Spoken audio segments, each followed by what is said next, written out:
విశాఖలో సంచలనం రేపిన మౌనిక మృతి ఘటనలో నిందితుడు రవీంద్రకు 14 రోజుల రిమాండ్ విధించారు. విశాఖ కేజీహెచ్లో మౌనిక మృతదేహానికి పోస్టుమార్టం పూర్తి చేశారు. స్థానికులు, కుటుంబ సభ్యులు కన్నీటి పర్యంతం అవుతున్నారు. లేటెస్ట్ అప్డేట్స్ ను మా విశాఖ ప్రతినిధి అనురాధ అందిస్తారు. రాష్ట్ర వ్యాప్తంగా విశాఖ గాజువాక మౌనిక హత్య కేసు సంచలనాత్మకమైంది. అయితే ప్రస్తుతం నేను మౌనిక ఇంటి దగ్గర ఉన్నాను. ఇక్కడ పరిస్థితులు ఎలా ఉన్నాయన్నది ఒకసారి చూసే ప్రయత్నం చేద్దామని ఇటువైపుగా వస్తే కనుక నిజంగా హృదయం విదారకరంగా మారిపోతుంది. ఎందుకనంటే ఆ అమ్మాయిని 3 ముక్కలుగా కట్ చేసేసి ఆ బాడీని ఫ్రిడ్జ్లో పెట్టి మిగిలిన భాగాల్ని బయట తగలబెట్టేసి ఇంత దారుణమైన హత్య ఉదాంతం అనేది విశాఖపట్నంలో జరిగింది అనంటే ఒక్కసారిగా ఇక్కడ ఉన్న వాళ్ళంతా కూడా ఒక్కసారిగా షాక్కి గురవుతున్నారు. ఎందుకనంటే ఇక్కడ ప్రస్తుతం ఇప్పుడు నేను ఉన్న ఈ హౌసే మౌనిక హౌస్. ఆ అమ్మాయి ఇక్కడ నుంచి రోజు తన విధులకు వెళ్ళేది, ఇక్కడే ఉండేది, ఇక్కడ వాళ్ళందరితో కలిసి మాట్లాడేది, కలిసి తిరిగేది.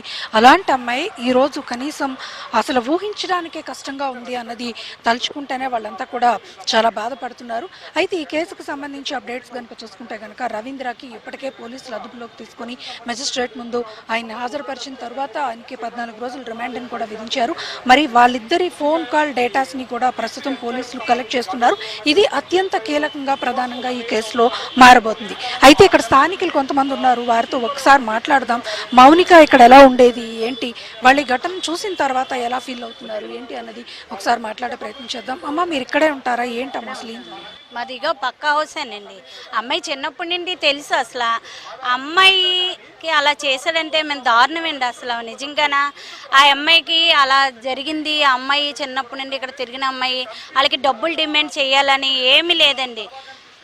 ఏంటంటే ఆ అమ్మాయిని అలా చంపడం చాలా ఘోరం. ఆడికి రాక్షస గుణం ఉందండి. పోలీస్ స్టేషన్లో కూడా ఆడి తాలూకోలు ఎవ్వరూ రాలేదు అంటే మరి ఆడికి ఎంత రాక్షస గుణమో యూట్యూబ్లో చూసి హత్య చేయడమా, ఎంత దారుణమండి బాబా. ఆ రాక్షసుని ఎలాగైనా మీరు శిక్షించాలి. అంటే ఇప్పుడు ఇక్కడ చూస్తే కనుక వాళ్ళ పేరెంట్స్ కూడా నిన్నటి నుంచి కూడా అసలు షాక్కి గురై మాట్లాడే పరిస్థితుల్లో కూడా లేరు. ఎందుకనంటే మనం ఎంతో అల్లారు ముద్దుగా పెంచుకున్న అమ్మాయి 3 ముక్కలు అయిపోయి, అంటే ముక్కలుగా శరీర భాగాలు తెగిపడి అవన్నీ కూడా చూస్తే ఎలాంటి తల్లిదండ్రులైనా మరి వాళ్ళంతా కూడా షాక్కి గురైన పరిస్థితి. మరి కాసేపట్లో వాళ్ళందరూ కూడా హాస్పిటల్ నుంచి ఇక్కడికి రానున్నారు. ఏంటమ్మా ఇలాంటి దారుణాలు రోజు రోజుకి జరుగుతూనే ఉన్నాయి. ఎన్ని చర్యలు తీసుకుంటున్నా కూడా సమాజంలో ఇంతటి ఘోరాలు చూస్తున్నాం. అసలు ఏంటమ్మా, ఏం చెప్పాలనుకుంటున్నాను? అసలు మెసేజ్ అండి. ఎందుకంటే ఒక ఆడపిల్లని ఇంత దారుణంగా యూట్యూబ్లో చూసి హత్యలు చేశాడంటే ఆ తల్లిదండ్రులు కూడా అస్సలు సహించలేకపోతున్నారండి. ఇంట్లో నుండి బయటికి రాలేదు. మేము వీధంతా చూడండి ఎంత అమాయసంగా ఉందో. అందరం బయటే ఉండేవారండి. ఈ పాపకి ఇలా జరిగిందంటే మేము ఒక్కరం బయటికి రాకుండా అలాగే ఇంట్లోనే వంటలు చేసుకోకుండా అలాగున్నామండి. అయ్యో మా ముందు తిరిగిన ఆడపిల్లకి ఇలా జరిగిందా అని అంత దారుణంగా హత్య చేసి బుర్ర నరికేసి ఎక్కడో పడిసేసి ఆ మొక్కలన్నీ ఫ్రిడ్జ్లో పెట్టేసి ఏంటంటే ఆడు ఒక నేవల్ ఆఫీసర్ అయ్యుండి ఒక సమాజానికి న్యాయం చేయకపోయి ఒక ఆడపిల్లని అంత దారుణంగా ఏదైనా అమ్మాయి చేసింది పోనీ భయపెట్టింది అని సమాజానికి తెలపాలంటే ఏ కంప్లైంట్ ఇచ్చి ఆ అమ్మాయిని ఏదో భయపెట్టాలి. కానీ మరీ ఎంత దారుణంగా చంపడం అంటే అది నిజంగా రాక్షస గుణమేనండి. అలాంటి వాడికి శిక్ష పడాలండి. ఆ తల్లిదండ్రులకు కూడా న్యాయం జరగాలి.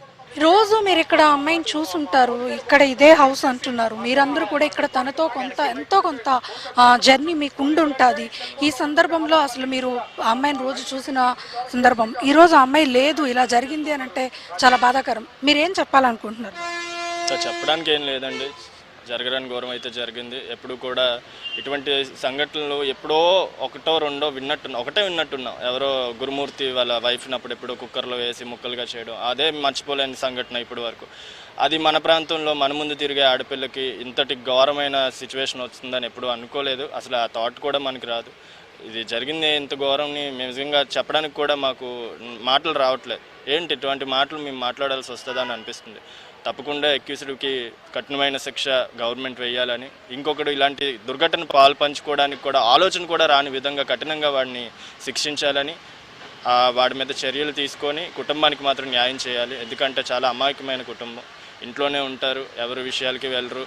చాలా పద్ధతిగా ఎవరి పనులు అందరూ విధుల్లోకి వెళ్ళిపోవాల్సిన ఇంట్లో వాళ్ళే, ఎవరు ఇంట్లో కూడా ఉండరు. ఎవరి పనుల్లో వాళ్ళు చేసుకుని కుటుంబం జీవనాన్ని కొనసాగిస్తూ ఉన్నారు. అటువంటి కుటుంబానికి ఈరోజు ఇలాంటిది జరగడం అనేది నిజంగా చాలా విచారకరం. మా కాలనీలో కూడా అందరూ చాలా బాధపడుతున్నారు. ఏంటి ఇలా జరిగిందని. నైట్ నుంచి కూడా ఎవరికి నిద్రలు కూడా పట్టలేని పరిస్థితి.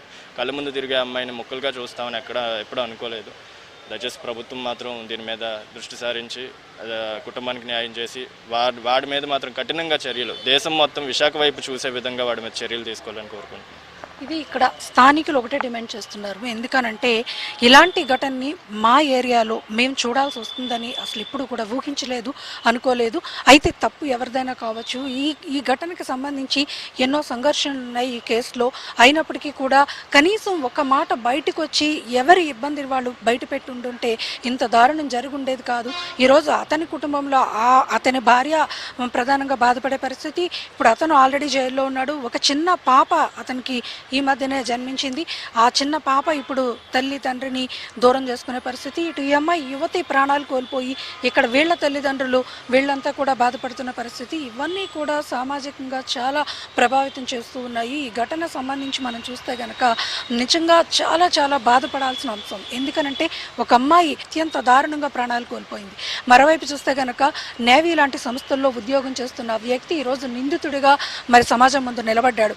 ఇవన్నీ కూడా చాలా చూస్తే కనుక ఇందులో ఎంతటి దారుణమైన సిచ్యువేషన్స్ ఉన్నాయనేది మనకు తెలుస్తుంది.